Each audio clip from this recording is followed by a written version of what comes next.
मुझसे पूछते हैं तो मैं तो सवाल ही पैदा नहीं होता, इनमें से कोई एक ऐसी तरमीम ऐसी नहीं है कि जिसको सपोर्ट किया जा सके। जस्टिस आमिर फारूक साहब के रिमार्क्स थे कि कंटेम्प्ट प्रोसीडिंग हो सकती है। मैंने कहा नहीं, इसका दूसरा रास्ता आइन का आर्टिकल 187(2) है। बार बार डेलिब्रेटली, ये लफ्ज सुप्रीम कोर्ट के हैं कि वो उस पर अमल दरामद नहीं कर रहा। ये मखसूस रजिस्टरों के हवाले से बात कर रहा हूँ। फैसले पर वो अमल दरामद नहीं कर रहे। आज नीयत वाज़ेह हो गई। मुझे पता था कि ये एतराज़ आएगा। मैंने पहले ही यानी एक आइनी दरखास्त, मुतफरक दरखास्त दायर कर दी थी आइन के आर्टिकल 187(2) के तहत। उसका तहत इख्तियार जो है वो इख्तियार इस्लामाबाद यानी हाई कोर्ट का इख्तियार होता है कि हाई कोर्ट ने इस सारे मामलात को देखना है, और उस पर रजिस्ट्रार ऑफिस ने आज दायर नहीं, फाइल नहीं की। रजिस्ट्रार ऑफिस ने फ़ाइल नहीं की, तो आज यही कहा है कि उसको बाकायदा जो है वो फ़ाइल करके वो साथ लगा देना है। मैंने एक तो 12 जुलाई का ऑर्डर मैंने पढ़ के बताया, और फिर 14 सितंबर का जो क्लैरिफिकेशन आई है वो सारी पढ़ के बताई है। और मैंने वहाँ इस्टेब्लिश किया है कि इलेक्शन कमीशन जानबूझ के बार बार डेलिब्रेटली, ये लफ्ज सुप्रीम कोर्ट के हैं कि वो उस पर अमल दरामद नहीं कर रहा। ये मखसूस रजिस्टरों के हवाले से बात कर रहा हूँ। इलेक्शन कमीशन का फिर मैंने ये भी बताया कि ये अपने आप को कहता है कि कॉन्स्टिट्यूशनल बॉडी है या कॉन्स्टिट्यूशन है। तो मैंने कहा वो तो अटॉर्नी जनरल भी है, वो तो एडवोकेट जनरल भी है, ऑडिटर जनरल भी है। यानी ये कर कह के वो कॉन्स्टिट्यूशन बॉडी है तो आइन से मावरा हो जाएगी, बिल्कुल नहीं है। इलेक्शन कमीशन नजर आ रहा है और बार बार डिफाइंस कर रहा है, एक दफा नहीं बार बार जो हाई कोर्टों के और सुप्रीम कोर्ट के ऑर्डर की डिफाइंस कर रहा है। और इस पे जनाब जस्टिस आमिर फारूक साहब के रिमार्क्स थे कि कंटेम्प्ट प्रोसीडिंग हो सकती है। मैंने कहा नहीं, इसका दूसरा रास्ता आइन का आर्टिकल 187(2) है। और ये भी बताया कि ये 13 मई से मैंने पिटीशन दायर की है कि अगर पार्टी सिंबल लेना जो है वो कलअदम हो जाता, अगर आज पार्टी सिंबल वाला मामला ख़त्म हो जाता, और वो जो सुप्रीम कोर्ट ने बाद में आगे कहा है, ये जान के लटकाते रहे इलेक्शन कमीशन। 13 मई से लेकर आज हम सितंबर में आ गए हुए हैं और इलेक्शन कमीशन इधर उधर भाग रहा है।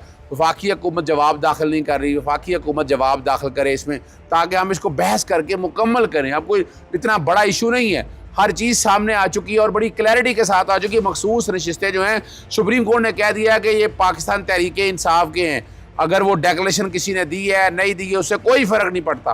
लेकिन ये वाली मखसूस नशिस्तें कोई दूसरी सियासी जमात ले नहीं सकते। आइन का आर्टिकल 51 और 106 बड़ा वाज़ेह है और क्लियर है। तो इसके ऊपर बेटर स्टेटमेंट फाइल करने से इनकार कर दिया। यानी वफाकी हुकूमत ने भी यानी फैसले पर वो अमल दरामद नहीं कर रहे। आज नीयत वाज़ेह हो गई। इलेक्शन कमीशन भी उस फैसले पर यार अमल दरामद नहीं करना चाहता, नीयत वाज़ेह हो गई। तो अगली प्रोसीडिंग हमारे पास तौहीन अदालत की है और तौहीन अदालत की प्रोसीडिंग डेफिनेटली हम लेके जाएंगे। दूसरा जो बहुत अहम मामला है वो अभी सुप्रीम कोर्ट के अंदर दायर कर दी है। आइन के आर्टिकल 184(3) के तहत दरख्वास्त दायर कर रही है मैंने, मोहम्मद अहमद खान बच्चर साहब ने, एजाज शफी साहब ने, शेख इम्तियाज़ महमूद और सिविल सोसाइटी से अब्दुल्ला मलिक साहब की तरफ से, कि जो आइनी तरामीम है इसका मकसद आइन पाकिस्तान की शक्ल बिगाड़ना है और ये इजाज़त नहीं दी जा सकती। और ना ही को फेडरल कॉन्स्टिट्यूशन कोर्ट की यहाँ कोई इजाज़त जिन मुल्कों में बनी हुई है वो आपके सामने है, वहाँ के मारूजी हालात और हैं।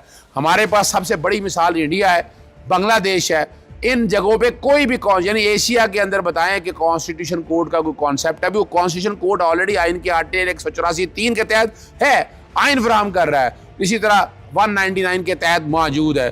फिर जो जजेस की उम्र बढ़ाने की बात की है, यानी जैसे काजी फाजिसा को फ़ायदा देने के लिए 65 से 68 साल की, ये हो नहीं सकता है। ये आइन इजाज़त नहीं देता इस बात की, लेकिन आप ज़बरदस्ती बढ़ाना चाहते हैं तो वो एक अलहदा बात है। फिर आइन के तहत आर्टिकल 17 के तहत वही फेडरल कॉन्स्टिट्यूशन कोर्ट को इख्तियार देना पार्टी पे बैन लगाने के हवाले से, वो वाली बात। आर्टिकल 63 में लूट मार, यानी आप पैसे दें और वोट खरीद ले। आर्टिकल 63 में जो तरमीम की है वो भी मिसाके जमहूरियत। और ये एक बात बड़ी वाज़ेह कही है कि जितनी ये तरमीम का मिसाके जमहूरियत का शोर डाल रहे हैं, ये मिसाके जमहूरियत नहीं है। मिसाके जमहूरियत में ये नहीं कहा गया था जो यहाँ किया जा रहा है। ये भी बड़ी वजाहत के साथ यहाँ लिख दी है। फिर उसके अलावा जो कोई इदारा अगर उठा लेता है आदमी को, तो आर्टिकल 199 के तहत कॉग्निजेंस ले सकते हैं। आर्टिकल 8 को रिटर्डेंट करने की कोशिश की है।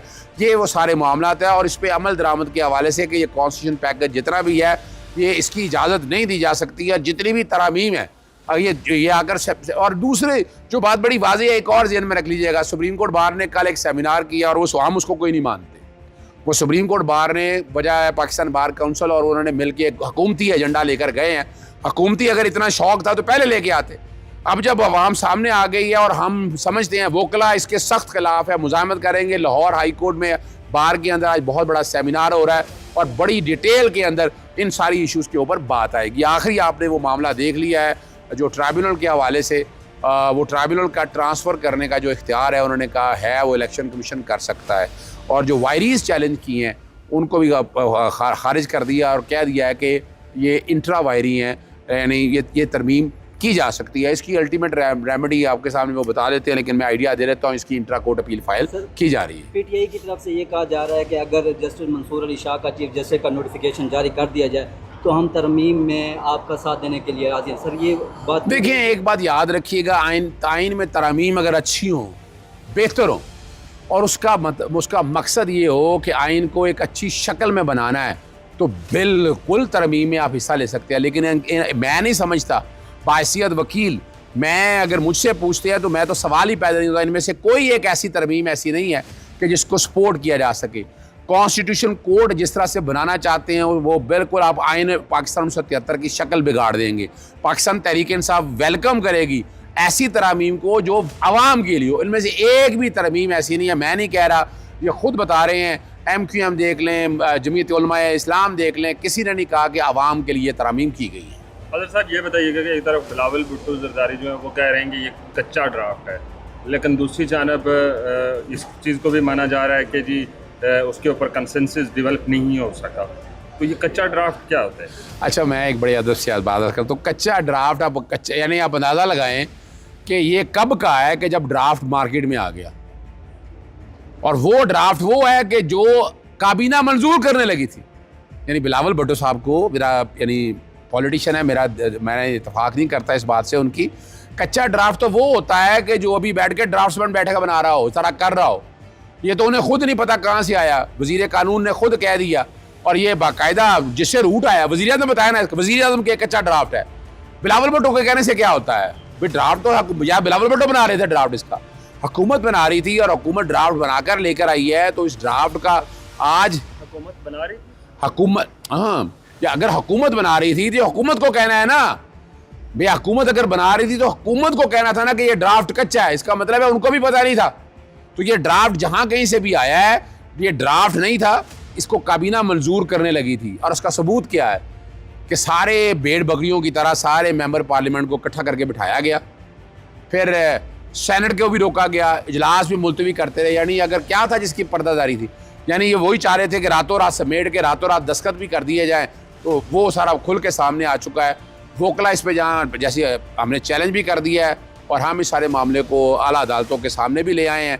हमारे यहाँ बाकायदा तहरीक का भी ऐलान हो चुका है, हम आराम से नहीं बैठेंगे। लाहौर जलसे के हवाले से बताइएगा। देखें, अभी कि वो ये है कि रियासत मुखालिफ तकरीर की जाती है पीटीआई के जलसे में, तो इस तरह की दरख्वास्त की जाती है। देखिए, मैं पहले बताता जाऊँ, भाई सवाल है कि नवाज शरीफ की तकरीरें सब भूल गए हम मौलाना फजलुर रहमान की तकरीरें भूल गए हैं।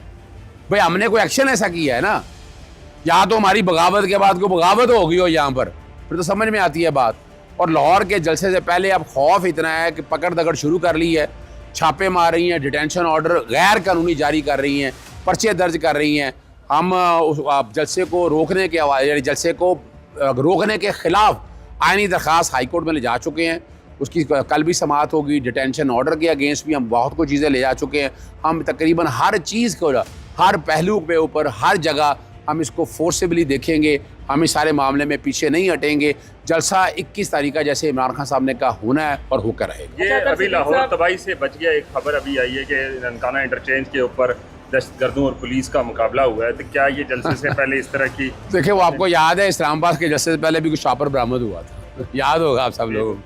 तो ये याद है ना। तो इस तरह की ये बातें, ये खुदारा बचगाना बातें हैं, क्या अभी हुआ नहीं है। ईद मिलाद नबी में मैं मीनार पाकिस्तान में पाकिस्तान अवामी तहरीक या मीनारुल कुरान में मौजूद था, जम्मे गफ़ीर था वहाँ पर, और बड़ा पुरअमन तरीके से हुआ। ये बंदा कहे कि जनाब खुदा ना खास्ता, उससे पहले आपको पता है मजहबी जमातों ने किया, फिर यहाँ आपके इस्लामाबाद कॉन्स्टिट्यूशन एवेन्यू के ऊपर यहाँ पर मजहबी जमातें यहाँ भी आईं, तहरीक लब्बैक पाकिस्तान, जमात इस्लामी, सब ने किया। सिर्फ पाबंदी अगर लगाई कोशिश की जा रही है तो वो जमातें पाकिस्तान तहरीक इंसाफ पे वो काबिल कबूल अच्छा सर, खान से मुलाकात करने आप जा रहे हैं अभी कुछ ही देर बाद, तो बताइएगा क्या अहवाल होगा मुलाकात का, कोई गिफ्ट वगैरह लेकर जा रहे हैं खान साहब के लिए? यार याद रखिएगा, हम अपना दिल निकाल कर लेके जा रहे हैं उनके लिए, ठीक है ना जी। हम आंसू बिछाएंगे उनके कदमों में, कि हम बैठकर ना पल के रखेंगे उनके लिए। हम इससे बड़ा तोहफा क्या, बाकी तो पता है वो ले जाना नहीं देते, मोबाइल तक ले जाना नहीं देते, इवन पेन निकाल लेते हैं, एन के निकाल लेते हैं, पता नहीं कोई तलाशी को 15-15 मिनट तलाशी होती है, पता नहीं शायद दहशतगर्द है, लेकिन कोई नहीं, इंशाअल्लाह वो वक्त आएगा कि जब वो इमरान खान साहब हमारे साथ